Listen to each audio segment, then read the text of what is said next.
Hai, welcome back to Vector Peak. Pada Selasa 6 Juni 2023 lalu, Jakarta menduduki peringkat ketiga kota dengan kualitas udara paling buruk di dunia. Hal ini disebabkan karena letak Jakarta yang dihimpit oleh pembangkit listrik tenaga uap yang berasal dari batu bara. Dan itu diperburuk oleh polusi udara yang dihasilkan oleh kendaraan bermotor. Nah, kalian semua tahu lah ya, betapa padatnya kendaraan yang ada di Jakarta. Nah, untuk menanggulangi masalah tersebut, hadirlah solusi mobil listrik yang dinilai lebih ramah lingkungan karena tidak mengeluarkan emisi gas karbon yang menyebabkan polusi udara. Lalu, apakah benar hal ini terbukti efektif? Oke, mari kita bahas.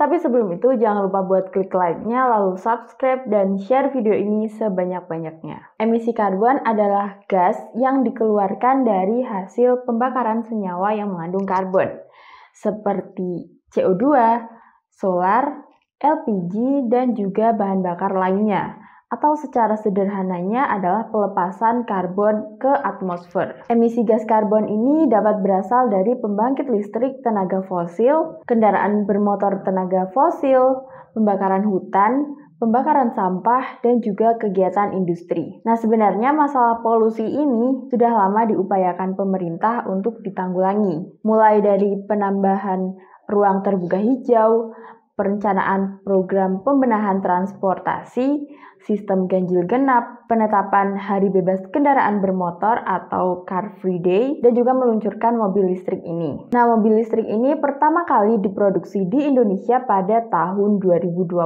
lalu dengan kisaran harga 700 hingga 800 juta rupiah pada saat itu.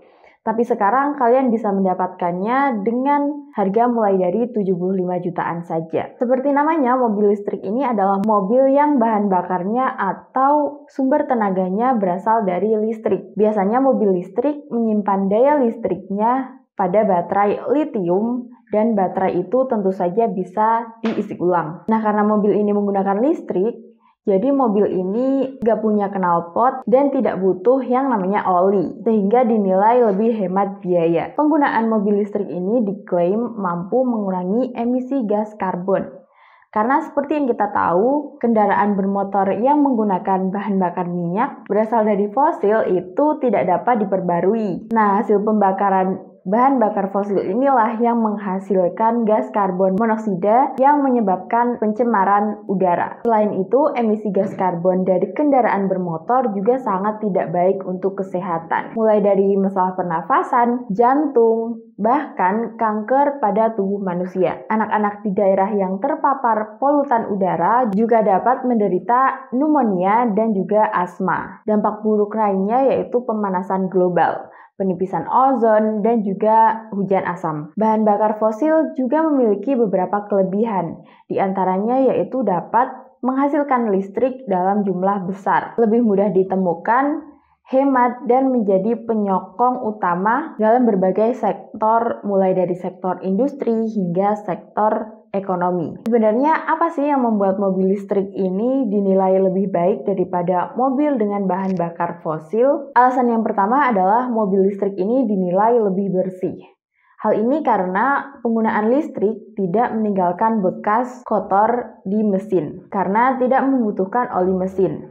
Jadi nggak perlu tuh ganti oli sebulan sekali. Kedua, kendaraan bermotor bertenaga listrik ini lebih efisien daripada kendaraan bermotor berbahan bakar fosil. Lebih dari 100 tahun hingga saat ini, mesin yang digunakan kendaraan bermotor berbahan bakar fosil ini hanya sekitar 12-30% saja yang digunakan dan berhasil menggerakkan roda dan fungsi lainnya. Sementara itu, sekitar 70-82% sisanya terbakar dalam prosesnya yang menghasilkan emisi gas rumah kaca. Hal inilah yang menyebabkan mobil berbahan bakar fosil mudah menjadi sangat panas dan membutuhkan sistem pendingin untuk mencegah overheating. Mobil listrik dikatakan jauh lebih efisien karena dapat memanfaatkan 80% energi yang disediakan oleh baterai litium menjadi gerakan. Mobil listrik juga memiliki lebih sedikit suku cadang dan terdapat fitur regenerative braking, yaitu sebuah sistem yang memungkinkan energi kinetik yang terpakai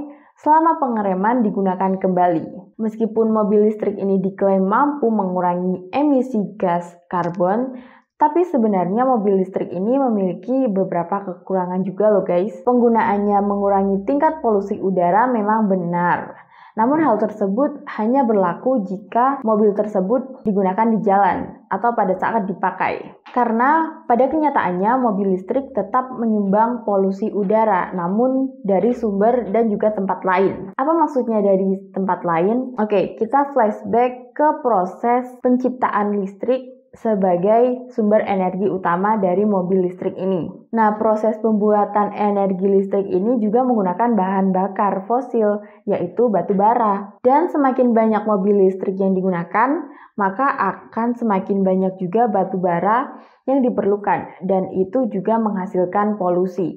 Selain itu, baterai yang digunakan mobil listrik ini juga memiliki batas usia pemakaiannya. Dan kalau sudah melewati batas usia pemakaian tersebut, ujung-ujungnya baterai tersebut juga akan dibuang dan berakhir di tempat sampah, sehingga memicu permasalahan lingkungan baru. Karena mobil listrik ini hampir tidak memiliki suara, angka kecelakaan yang mungkin terjadi juga diperkirakan akan meningkat, terutama pada pejalan kaki. Di samping itu, kesiapan Indonesia dalam pengembangan dan penggunaan kendaraan listrik saat ini dinilai belum sepenuhnya siap karena perihal infrastrukturnya. Terdapat beberapa aspek yang harus diperhatikan dalam penggunaan kendaraan listrik ini, seperti pemodelan baterai, port pengisian baterai, hingga persyaratan pengisian baterai agar sesuai dengan profil pengemudi masyarakat. Nah, karena pembangunan di Indonesia ini belum menyeluruh, belum merata, mobil listrik ini menjadi sebuah tantangan baru untuk pemerintah yang dinilai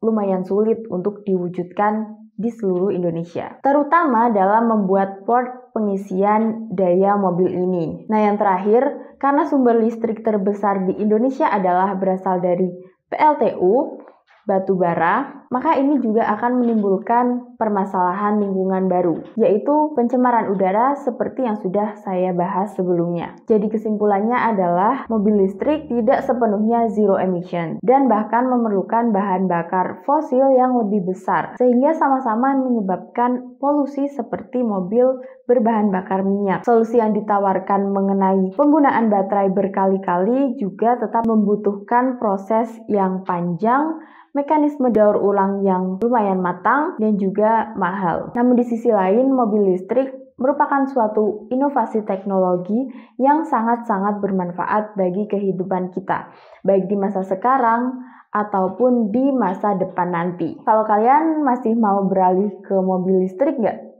Komen di bawah ya. Oke guys, segitu dulu pembahasan kita di video kali ini. Buat kalian yang punya ide-ide baru buat kita bahas, boleh banget nih buat komen di bawah, atau kalian bisa langsung kirim request kalian ke vectorpicofficial@gmail.com. Jangan lupa buat follow sosial media kita ini, and thank you for watching. See ya!